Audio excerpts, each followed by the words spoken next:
Raze has been the source of some controversy ever since she was released, as I'm sure you know, but that doesn't change the fact that she's here to stay, and I see a lot of people that are just not using her abilities to their fullest potential. In this video, you're going to learn how to play Raze. We will cover the intricacies of Raze's abilities and how they can be used, and then we will talk about how you can play Raze on offense and defense and some pro strats you can use. I'm Hootie with Level Up Gaming, and let's take your Raze game to the next level. If you don't want to be stuck in iron forever, make sure you hit that subscribe button. But let's jump straight into Raze's abilities. If you want to skip ahead at any point, you can find timestamps for all the different parts of the video in the description below.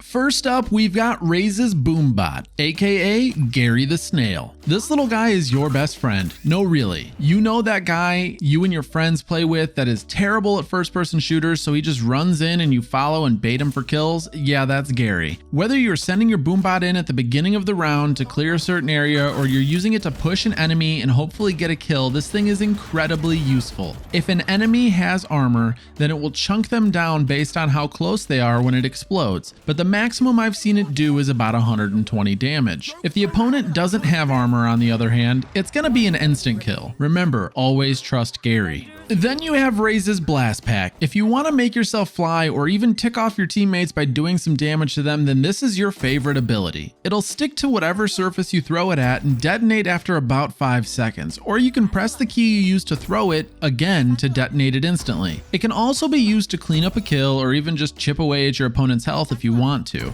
If you get it to blow up right on top of someone, it'll do about 75 damage, but it'll do less and less the further away it is. Honestly though, one of the best use cases for your blast pack is just to boost yourself on top of various objects in the game. You can also use it to boost your friend Gary. He's really just a simple snail, but he loves to fly, so make sure you share the love from time to time. Next up, we have one of the most controversial basic abilities in the game, Raze's Paint Shells. These things hurt. If timed and thrown correctly, they can be used to deal massive damage to the opponent. It has a 2-second fuse when thrown, which means that it'll fly for 2 whole seconds before the initial detonation. Then the clusters are going to blow up at about 1.5 seconds after coming in contact with the ground. That's why sometimes you'll see some of them blow up separately from the others. It depends on when that specific shell hit the ground. As of the making of this video, you get 1 free grenade every round and can earn another one with 2 kills in that same round. Though I have a feeling this will be changed at some point again due to the power of the ability. It is great for forcing enemies out of positions, killing enemies in a choke point, or enemies that are slowed from another agent's ability. You can kill your teammates with these too. You can choose to do a normal throw with a left click or a short toss with a right click. And now the next one is a showstopper. No, really though, Raze's ultimate, named Showstopper, is literally a rocket launcher that she can pull out and launch at the opponent. This ability is great for earning a free 1v1 clutch win or stopping an enemy push in its tracks by doing massive damage or getting multiple kills. It's currently, in my opinion, the cheesiest ultimate in the game and needs to be nerfed into the ground or changed completely because it's almost difficult not to get a free kill with it. If you're getting orbs super easily or even getting a lot of frags or both, you can expect to earn this ultimate multiple times throughout a game. When Raze pulls out her rocket launcher, she makes a loud audio cue, and it's different depending on whether she's on your team or not, but if she is on the other team and you hear it, fall back. I mean, unless you have no choice but to push. Honestly, it's such a cheesy ability. She's almost guaranteed a free kill if she looks in your direction with it. Okay, so now you have a grasp of Raze's abilities and you even know some interesting ways to use them. Sweet. Now let's talk about how you're actually playing Raze on offense and defense, and how you can be even more effective and help your team win. Raze is what they like to call a duelist in Valorant, which means that Riot intends for her to be one of the main fraggers on a team if she's picked. If you're somebody that doesn't have the strongest aim or game sense, it can be difficult to be impactful for your team as Raze, since you don't have flashes, you don't have smokes, and your utility is a little bit less than intuitive to use for your team. That said, you do have some pretty insane area denial that, if used correctly, can really change the tide of the battle in your team's favor. So let's take a look at some advanced strategies that you can implement on Raze on defense. The first way that you can play Raze is to specifically hold choke points, such as B on split. Raze is extremely effective around choke points. I often see Raze players starting the round off by immediately throwing out their Boombot or their paint shells or both. If the enemy isn't rushing or isn't right where you're throwing them, this is usually a huge waste of utility. When holding a choke point on defense, saving your Boombot or your paint shells to counter an enemy push and slow them down enough for your teammates to come and help you out is crucial.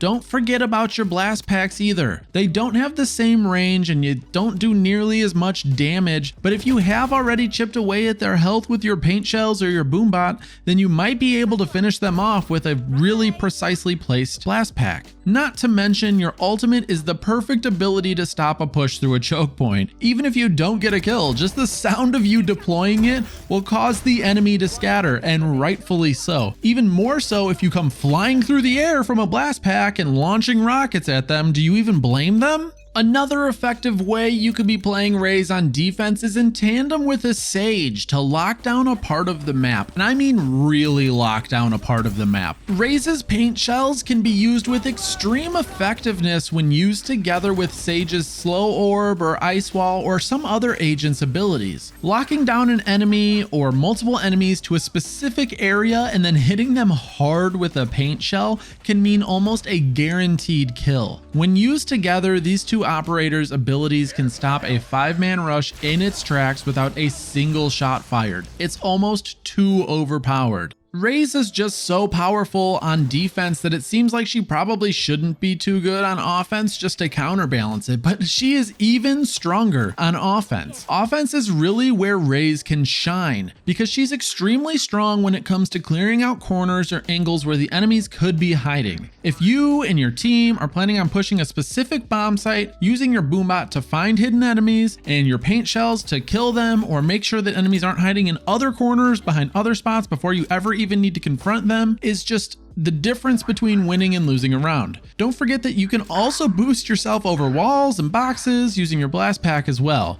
This can help give you the upper hand and catch your opponent off guard, but try not to be too predictable. If you're doing this all the time, you'll probably just get yourself killed. And if your team doesn't need you to toss in your Boombot or your grenades to clear angles because they're so good they can just get onto the bomb site and you don't even need to be the entry fragger, then what? Well, if you don't know what an entry fragger is, first of all, it's someone whose main goal is to be the first one in, with the goal of being the first one to also get a kill, when your team is pushing, that is. You don't want to really do this solo, then it's kind of pointless. If you are interested in hearing about all of the possible roles in a team, like an entry fragger or support role, let me know in the comments down below. I'd love to make a video about it. This is where Raze gets to shine as a support operator, essentially. At this point, you would be taking a role where you're either going to be defending from the spike getting defused or holding the flank. Your friend Gary is fantastic at delaying the defuse of a bomb because it's typically going to distract an enemy for at least a few seconds or cause them to come off the defuse in fear of dying.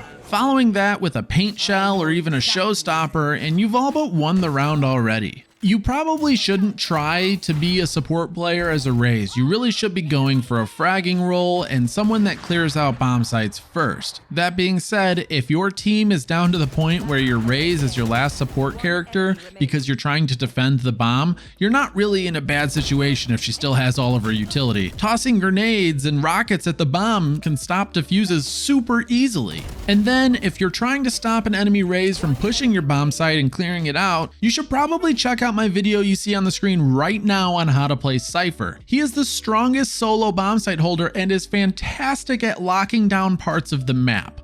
I'll see you over there.